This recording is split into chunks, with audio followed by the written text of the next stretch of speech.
Hello everyone, my project is the final programmatic environmental impact statement for solar energy development in 6 southwestern states. This project was developed in July 2012 by the Bureau of Land Management of the U.S. Department of Energy. This project is a programmatic environmental impact statement, which means that it is utilized by federal agencies when the actions under a specific program are routine actions done repeatedly and therefore are likely to have similar impacts that can be evaluated at a broad scale.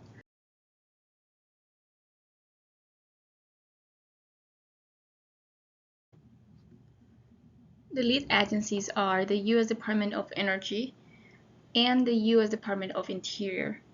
So this project at the BLM has identified a need to respond in a more efficient and effective manner to the high interest in seeding utility-scale solar energy development in public lands, and to ensure this consistent application of measures to mitigate the potential adverse impact of such development. The scope of this analysis is limited to utility-scale solar energy development. And for the purpose of this program environmental impact statement and associated decisions making, utility scale solar energy development is defined as any project capable of generate 20 megawatts or more. As a result, the BLM's new solar energy programs will apply only to projects of this scale, and projects that they are less than 2 megawatts will continue to be made in accordance with the existing land use plan requirements. As we noticed, the scale of this project is very extensive and can generate several changes in the selected areas. That is why the lead agencies need to evaluate the potential environmental impacts associated with the identified solar energy zones. Also, many of the areas that they are being selected or prospective for development are around very sensitive and unique areas in terms of environment, in terms of cultural and economic circumstances, which lead the solar PEIS as a crucial tool to evaluate the potential environmental, social, and economic effects of the development of these energy zones.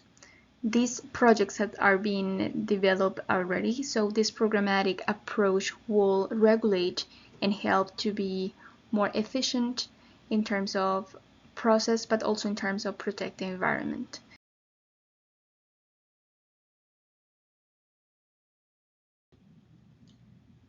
"19 cooperative agencies were involved with the development of this plan.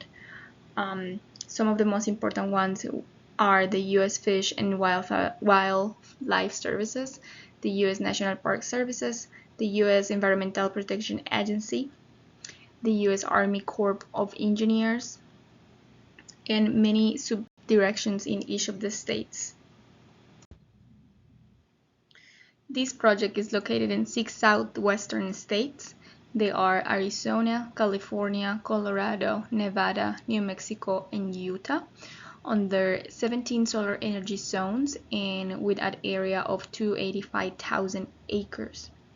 As we learned, California has their own ZEPA, the California Environmental Policy Act, and this means that it needs to design the EIS according to the requirements that the CEQA has established for its project and in California with specific requirements and details.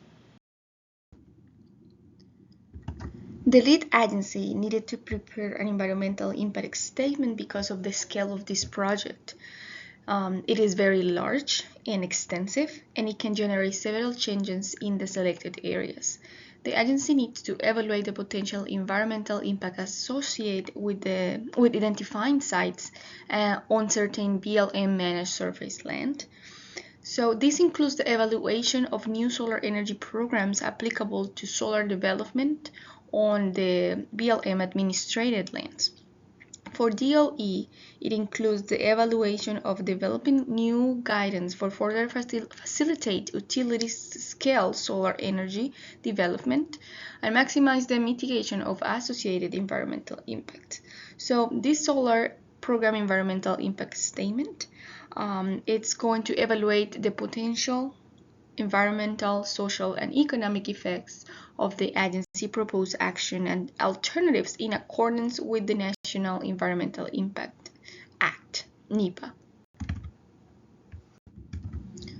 Under NEPA, the Council of Environmental Qualities regulations are going to be implemented under the Title 40, Part 17, and numbers 1500 and 1508 of the Code of the Federal Regulation.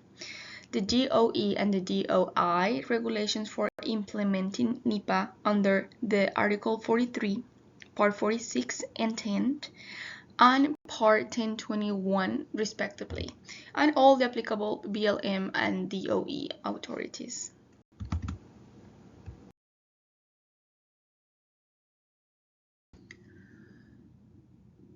For the evaluation of the impacts, they split it in two phases, construction phase and operation phase. In construction phase, the most important impacts were noise, air pollution, land use conflict, impact of wilderness and special land areas, reduction of rangeland, alteration of soil and vegetation structure, contamination from leaks and poor runoff management, lost or habitat, affectation of wildlife and aquatic biota, cultural resources subject to loss and disruption in transportation.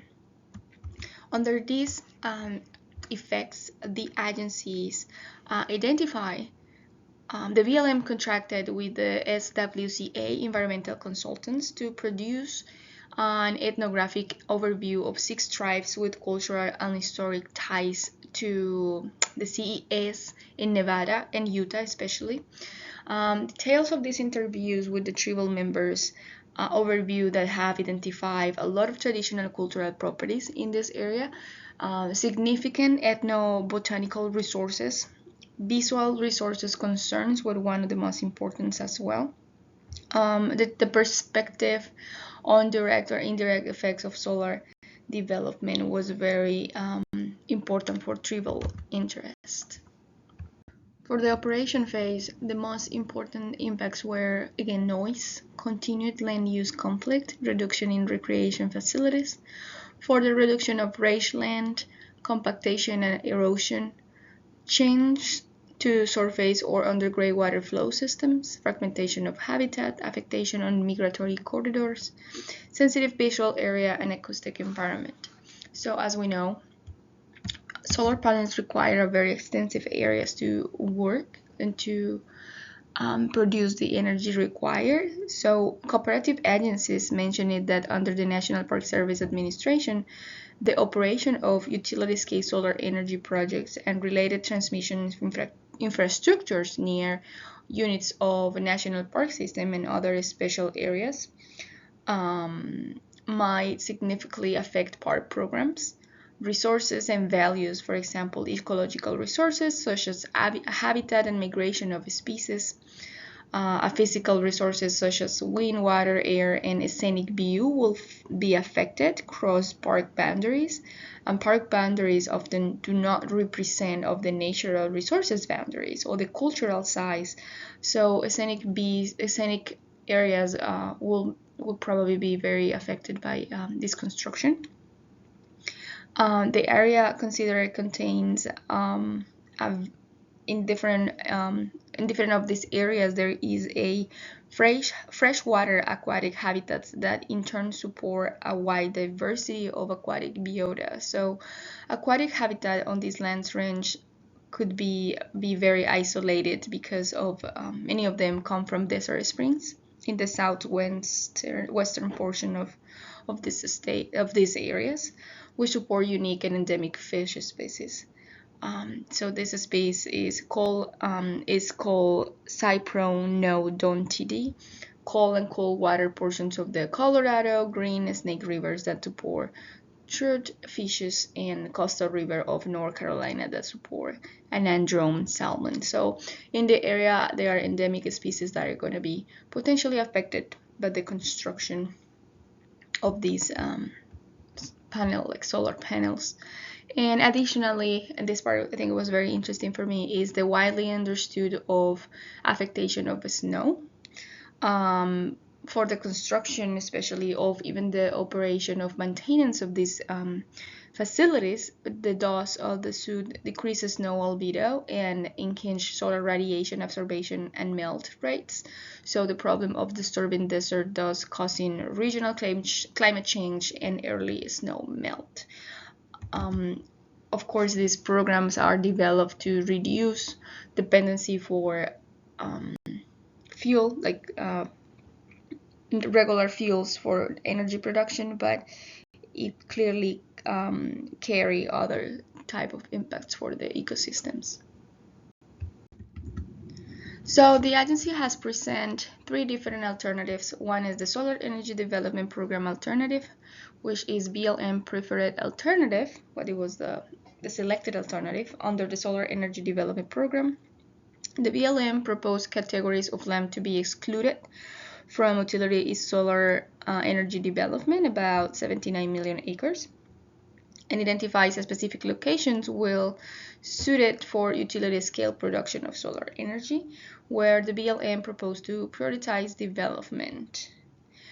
The program alternative emphasized and incentivized development with this SEZS and proposed collaborative process to identify additional potential areas for construction. The second alternative is the Solar Energy Zone Program alternative. Under this program alternative, the BLM would restrict utility-scale solar energy development to just the areas that they are currently in consideration and identify all other lands as an exclusive areas for utility-scale solar energy development, around 98 million acres. Under this alternative, the same programmatic design features applicable to the program alternative will apply to utility scales solar energy development in these areas. Under this CES alternative, new or expanded areas will be identified in the future following the collaboration identification process mentioned above. And the no action alternative, under the no action alternative, will continue with having the same administration and the same rules over these lands by implementing the requirements of the BLM existing solar energy policies on a project by project basis. The BLM has determined that both actions alternatives are better and environmentally preferred over the no action, which I agree with. Definitely both alternatives are preferable to taking no action than not taking no action. It appears that the preferred alternative involves expanding the project to other solar energy zones, even though it includes sensitive areas within the existing solar energy zone. So this expansion will benefit development since it allows the selection of potential better locations with fewer sensitive conditions and protects the current conditions. So the impacts of solar energy development itself, however, are largely similar to the 2 different actions alternatives, but in this case we will have more possibility to avoid sensitive conditions and create a more programmatic and more broad regulation over the local decision level planning. The BLM has identified a need to respond in a more efficient and effective manner to the high interest in seeding utility-scale solar panel energy development on public lands and to ensure consistent application of measures to avoid, minimize, and mitigate the potential adverse impact of such developments. Through this statement, to this environmental impact statement, the BLM is replacing certain elements of its existing solar energy policies with a comprehensive solar energy program that will allow the permitting of future solar energy development projects to proceed in a more efficient, standardized, and environmentally responsible manner. So as you see here, the objectives of the proposed program includes facilitating near-terms utility-scale energy development in public land, in general, minimize any potential impacts, also providing some kind of flexibility to the solar industry to consider a variety of solar energy projects and optimize the production of solar energy as well.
There was an extensive opportunity for public involvement during the preparation of this solar program environmental impact statement.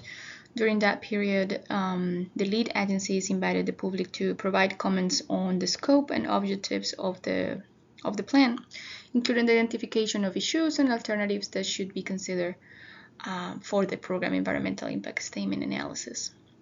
Public meetings were held at 11 locations across the 6 states. During this scoping period, the agencies did comments about environmental issues, existing resourcing data, industry interest with respecting to 24 proposed solar energy study zones. The public comments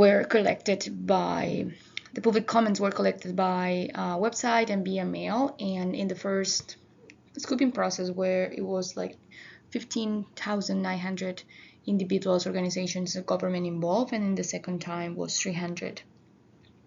Also, after the publication of the draft in 2010, they hold 14 public meetings where six states study were evaluated and 86,000 comments were received.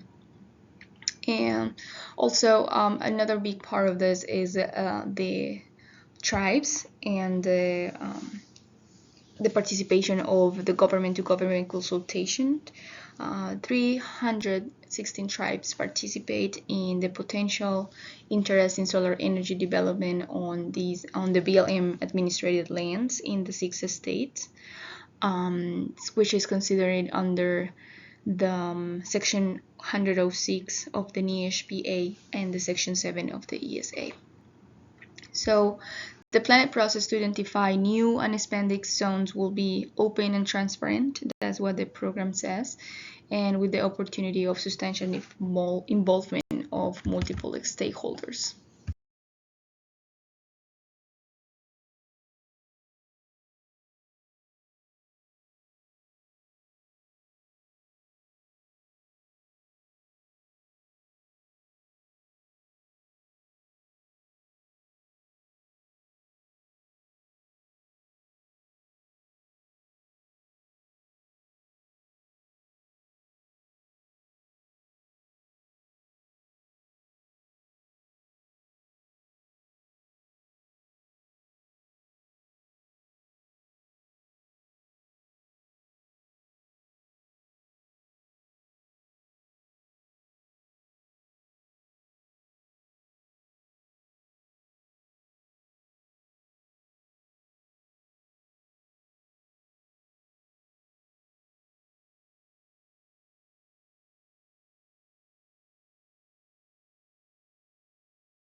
Related with the EPA writing system, I consider that for a programmatic environmental impact statement, that's because it doesn't assess a specific project, assigning a writing system poses a very big challenge. I believe that this program is striving to identify the optimal approach to mitigate environmental impacts within the Western Solar Plant. It explicitly articulates the intention to assess each utility-scale solar energy resource at the local level, which lead me to consider that is adequate. I consider that even though these promote the regional planning, we have to make sure that the local level is not being ignored. So this approach considers the broader impact of solar panels roads in connection with the delicate conditions of the states and their legislation. So involves an interpretive for regional development. So I consider for this writing it will be adequate, but it needs to have a very intentional local level evaluation for each of the projects.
Related with the EPA writing system, I consider that for a programmatic environmental impact statement, that's because it doesn't assess a specific project, assigning a writing system poses a very big challenge. I believe that this program is striving to identify the optimal approach to mitigate environmental impacts within the Western Solar Plant. It explicitly articulates the intention to assess each utility-scale solar energy resource at the local level, which lead me to consider that is adequate. I consider that even though these promote the regional planning, we have to make sure that the local level is not being ignored.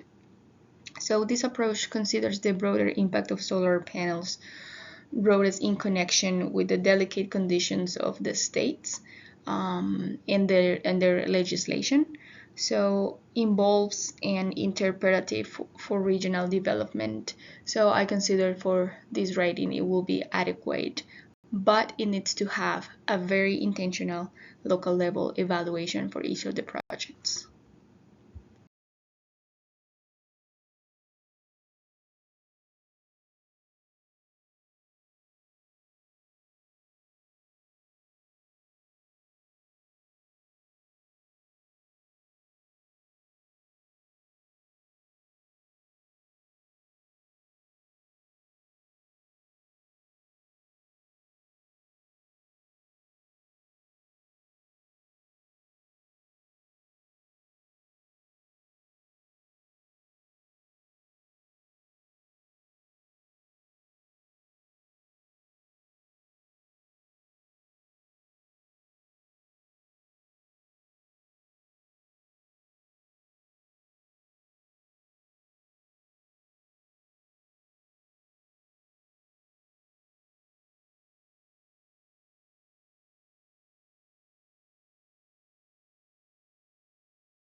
As a conclusion of my presentations, I want to demonstrate that this program could be a very big step in the essence of solar energy, because it lies in clean energy production and implementation of a new regulation that environmental will be significantly important for reduce adverse effects on ecosystems. So the most relevant goals related with the sustainable development goals are affordable and clean energy. So as we know, solar panels are renewable and sustainable sources of energy. The second one is climate action. It's a crucial component on mitigation climate change by generating electricity without greenhouse gas emissions. It helps also with good health and well-being because it decreases air pollution associated with traditional energy sources. Quality education, because it can facilitate access to education by providing electricity to schools and in remote areas as well. Of course, decent work and economic growth. The solar energy industry creates jobs in manufacturing, installation, maintenance of solar panels, and also contributes to the economic growth and more sustainable and green economy. Industry and innovation and infrastructure is part of it because the development and deployment of solar technology promotes, of course, innovation and establishment of sustainable and resilient infrastructure. Reduce inequalities. Solar energy can help to bridge energy access gaps, especially in remote and underserved areas.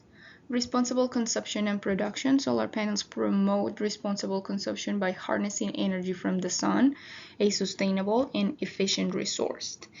Life on land. It reduces the environmental impact associated with conventional energy production, helping to protect ecosystem and diversity. Of course, there are different impacts that needs to be evaluated by the implementation of this project. So it minimizes habitat disruption and pollution associated with fossil fuels extraction and combustion. We are shifting to a more clean and sustainable energy production, and I think this project is very essential to achieve that goal. It's important that now we have a programmatic approach and very intentionally reducing and identifying the potential impacts for this kind of projects. So thank you for your attention, and I hope you enjoy the presentation.